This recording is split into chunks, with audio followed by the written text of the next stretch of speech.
اس لیے اپنی سوچ بدلو, سچ کو عام کرو, سچائی کو. اپنی اولاد کے سامنے کبھی جھوٹ مت بول, انہیں سچ کی تعلیم دو, سچ کی تعلیم دو. بچے بہت اس چیز کو لیتے ہیں اور انہیں ڈراؤ اللہ سے. اور وہ بات عرض کر رہا تھا, میرے غوث کی امی جان نے کہا بیٹے ایک نصیحت, سچ بولنا. چلے ہیں, پکڑے گئے ہیں, جو پکڑ کے پوچھتا ہے تیرے پاس کیا ہے بچے, آپ کہتے ہیں میرے پاس 40 دینار ہے. دینار وہ سونے کے سکے ہوتے تھے اس دور میں. میرے پاس 40 دینار ہے. کہا مذاق کرتا ہے, چھوڑا. پھر دوسرے نے پکڑا, اس نے چھوڑا. تیسرے نے پکڑا, اس نے چھوڑا. آخر کا جب سب کو لوٹ چکے تو کہا وہ بچہ جو بڑا خوبصورت سا ہے, اس سے جس نے ہی پوچھا وہ مذاق کرتا ہے سب کے ساتھ, سب لٹتے ہیں, وہ مذاق اس کو سوچتی ہے. پکڑو اس کو. پکڑ کے لائے, کہا ہے کیا؟ سردار نے پوچھا ہے کیا؟ کہا 40 دینار. سب کو وہی کہا 40 دینار. دیکھو سچ کی ایک بات ہے, سچ ہمیشہ ایک ہی ہوتا ہے, جھوٹ کا بیان بدلتا رہتا ہے. باطل دوئی پسند حق لا شریک ہے. جو سچ ہوگی وہ ایک ہی ہوگی, جب بھی بولو گے وہی ہوگی, کبھی بدلتا نہیں, سچ کبھی نہیں بدلتا. سردار کو بھی کہا 40. کہا سب کو کہتا ہے 40 ہے کہاں؟ کہا یہ میری صدری میں سلے ہوئے. کہا کھول, تو کھول کے دکھایا تو 40. کہا بچے بچا بھی سکتا تھا تو. کہا نہیں بچانا چاہتا تھا, اس لیے کہ میری ماں نے کہا جھوٹ نہیں بولنا, جھوٹ نہیں بولنا. میں نے جھوٹ نہیں بولا, اور بس اسی کی برکت سے انہیں توبہ کی توفیق نصیب ہو گئی. غوث پاک کے 40 دینار نہیں گئے, انہیں توبہ بھی ملی ان ڈاکوؤں کو. اور اس کے بعد اللہ نے غوث پاک کو اتنا مالدار کیا کہ آپ اتنا قیمتی کپڑا پہنتے تھے جو بادشاہ وقت کو میسر نہیں آتا تھا. ہماری بہنیں سوچیں, کھانے کے وقت بچوں کو بتائیں کھانے سے پہلے نمک چکھیں, کھاتے وقت بچوں کو بتائیں اپنے آگے سے کھائیں, بسم اللہ پڑھ کے کھائیں, چھوٹے لقمے لیں. بچوں کو بار بار کھانا نہ دیں, بار بار کھانا بچوں کو نہ دیں جب تک کہ ایک وقت کا کھانا ہضم نہیں ہو. دوسری, ہر ماں باپ چاہتے میرے بچے کھائیں. بچوں کو زیادہ کھلانا مضر ہے. کماتی ہم بچوں کے لیے, لیکن ہمیں تربیت بھی تو کرنی ہے. ایک بہت اچھا سا واقعہ یاد آیا. ایک بزرگ تھے, انہوں نے گھر کے آنگن میں درخت لگایا. وہ درخت یوں جھکا, جب یوں جھکا تو دل میں خیال آیا چلو کبھی کسی دن لکڑی لگا کے سیدھا کر لیں گے, چلو کبھی کسی دن. وہ کہاں, وہ تو بڑھتا ہی جاتا تھا اور وہ سوکھتا جاتا تھا, مضبوط ہوتا جاتا تھا. اب وہ جب گھر سے نکلے تو ایک دن سر میں چوٹ آئی. انہوں نے اب اسے سیدھا کرنا چاہا تو ہاتھ درد کرنے لگے, لیکن درخت سیدھا نہ ہوا. ہمارے بچوں کا حال بھی یہی ہے. یہ جب بچے ہوتے ہیں ہم جدھر موڑیں گے یہ مڑیں گے, ہم جو فکر پیدا کریں گے پیدا ہوگی, جدھر ڈھالیں گے ڈھلیں گے. جس دن یہ تناور درخت بن گئے تم انہیں کہیں نہیں ڈھال سکتے, کہیں نہیں جھکا سکتے. ہم جوان ہونے کے بعد کہتے مولانا میرے بیٹے کو سدھارو تو صحیح. آپ نے بگاڑا, مولانا سدھارے گا؟ کون سدھار سکتا ہے؟ اب اسے اگر کوئی سدھارے گا تو کسی ولی کی نظر سدھارے گی. ہاں, بچپنے میں جب تربیت کے دن تھے, کیوں تربیت ہم نے نہیں کی؟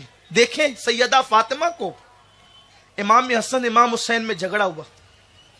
مولا حسین دوڑتے ہوئے آئے, امی مجھے بھائی حسن نے مارا. بیٹا یہ نہیں سننا چاہتی کس نے مارا, کیوں مارا, میں تو بس اتنا جانتی ہوں جو اپنے ابا سے سنا ہے, جب دو مومن لڑتے ہیں تو اللہ ناراض ہوتا ہے. امی اللہ ناراض ہوتا ہے؟ پھر وہ کیا کرتا ہے؟ جس سے ناراض ہوتا ہے اس کو جہنم میں پھینکتا ہے. پھر وہ راضی کیسے ہوتا ہے؟ بیٹے اگر سجدہ کر لو تو وہ راضی ہو جاتا ہے. ماں نے کیا کروایا؟ سجدہ. یہی سجدہ قیام کربلا میں مولا حسین کو یاد ہے. دیکھا, یہ بچپنے کی تربیت ہے. گود میں قرآن پڑھایا, گود میں قرآن سنایا. مولا حسین نے نیزے پہ قرآن سنایا. ماں کی تربیت یہ بناتی ہے. کھانے میں بچوں کو دسترخوان پہ بٹھا کے ماں وقت دے, بیٹھے جانوروں کی طرح چارہ ڈال کر کے مالک کی طرح دور نہ ہٹ جائے. ماں کی ذمہ داری ہے بیٹھے دیکھے میرا بچہ کیسے کھاتا ہے. اور ایک خاص بات, اولاد کس کی صحبت میں رہتی ہے اس پہ بھی ماں کی نظر ہونا چاہیے, باپ کی نظر ہونا چاہیے. پہلی بات تو فقیر کا مشورہ یہ ہے جو ہم نے اپنے بزرگوں سے سنا ہے, حتی الامکان بچوں کو دوست بنانے سے بچاؤ. بچپنے میں جتنے کم دوست ہیں اتنی عافیت ہے, اور جوانی میں جتنے زیادہ دوست ہیں اتنی عافیت ہے. کیونکہ دوست تو آج کل مال کی بنیاد پر، خوبصورتی کی بنیاد پر، کار اور جو ہے وہ بائک کی بنیاد پر بنتے ہیں. اسلام میں دوست تو اللہ کے لیے بنتے ہیں. فاروق اعظم کہتے ہیں میرے دوست تو زیادہ ہیں اس لیے کہ میرے رسول نے فرمایا قیامت کے دن اس کے درجات بہت بلند ہوں گے جس نے اللہ کے لیے لوگوں کو اپنا دوست بنایا ہو. لیکن اللہ کے لیے دوست تو کیسے؟ جب تو خدا کو بھولے تو وہ خدا کی یاد تجھے دلا دے، وہ دوست ہے. وہ نہیں کہ چل فلم دیکھ کر آتے ہیں، وہ دوست نہیں، وہ دشمن ہے. چل گانے سنتے، وہ دوست نہیں، وہ دشمن ہے. وہ فلاں کے افیئر کے معاملات میں پڑتے، وہ دوست نہیں، وہ دشمن ہے. دیکھو بچے کس کی صحبت میں رہتے ہیں. صحبت بچوں کو بگاڑتی بھی بناتی بھی. نبی کا بیٹا غلط صحبت میں پڑے، نوح علیہ السلام کا بیٹا وہ کافر ہو گیا.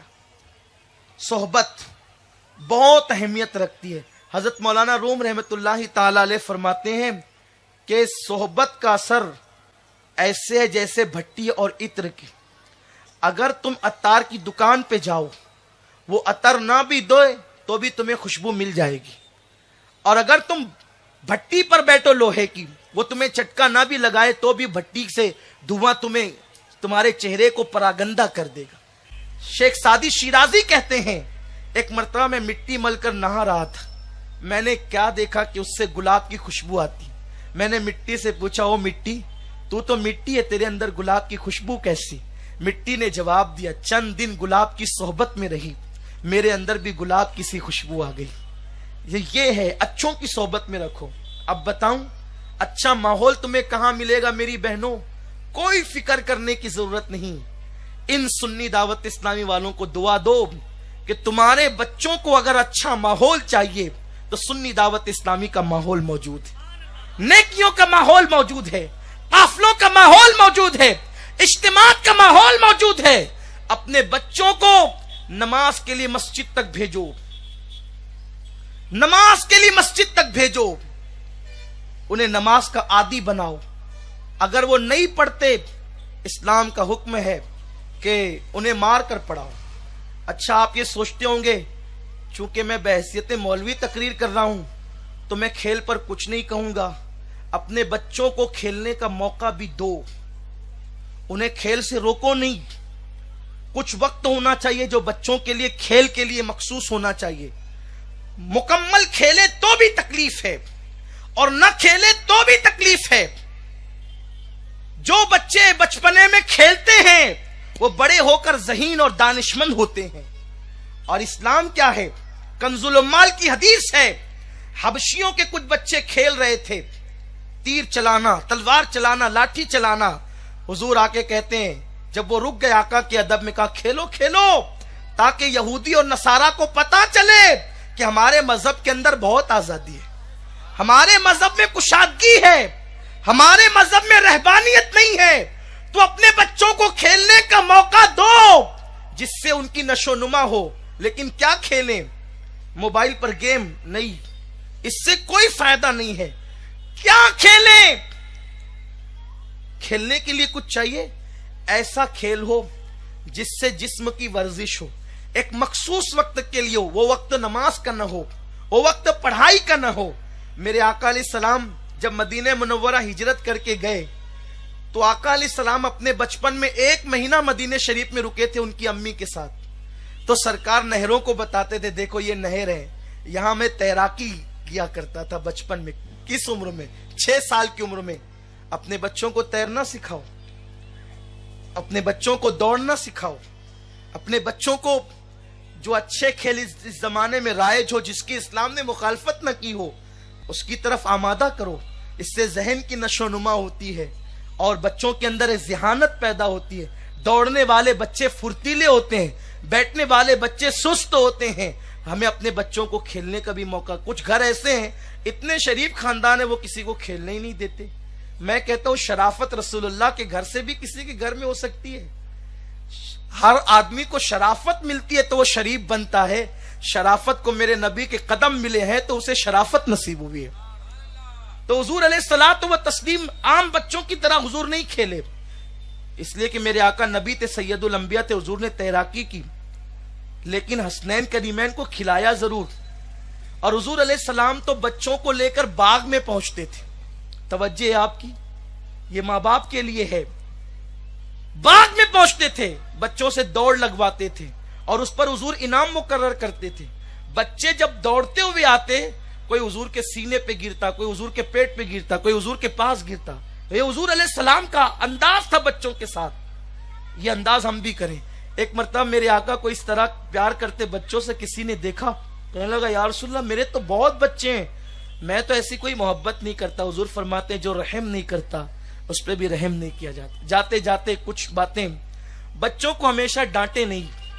کچھ لوگ سوچتے ہیں ہم ماں باپ ہے تو ڈانٹتے ہی رہیں گے، نہیں، بچوں کی عزت نفس ہے، انہیں بار بار ڈانٹو گے تو وہ ڈانٹ کے عادی ہو جائیں گے، انہیں ڈانٹنا نہیں۔ اگر کبھی ڈانٹنا بھی تو بہت نرم اور اکیلے میں، کبھی مارنا بھی تنبیہ کرنے کے لیے، لیکن چوٹ نہیں آنا چاہیے۔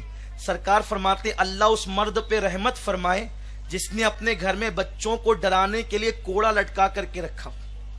پہلے صحابہ کے گھروں میں کوڑے لٹکے ہوتے تھے اور جس کے گھر میں کوڑا ہوتا تھا لوگ سمجھ جاتے تھے یہاں بچے ہیں، اس لیے کہ حضور علیہ السلام نے فرمایا اللہ اس پر رحمت فرمائے جس نے اپنے بچوں کو ڈرانے کے لیے کوڑا رکھا، یعنی وہ کوڑا ڈرانے کے لیے ہے، مارنے کے لیے نہیں۔ آقا فرماتے ہیں اپنی اولاد کا اکرام کرو، ان کا بھی احترام کرو، انہیں جب بولو تو اچھے سے بولو، انہیں اچھی انداز کی گفتگو کرو، وہ تم سے جیسے سنیں گے اسی طرح سے وہ بھی بولنا سیکھیں گے۔ یہ ہے اولاد کی تربیت کے حوالے سے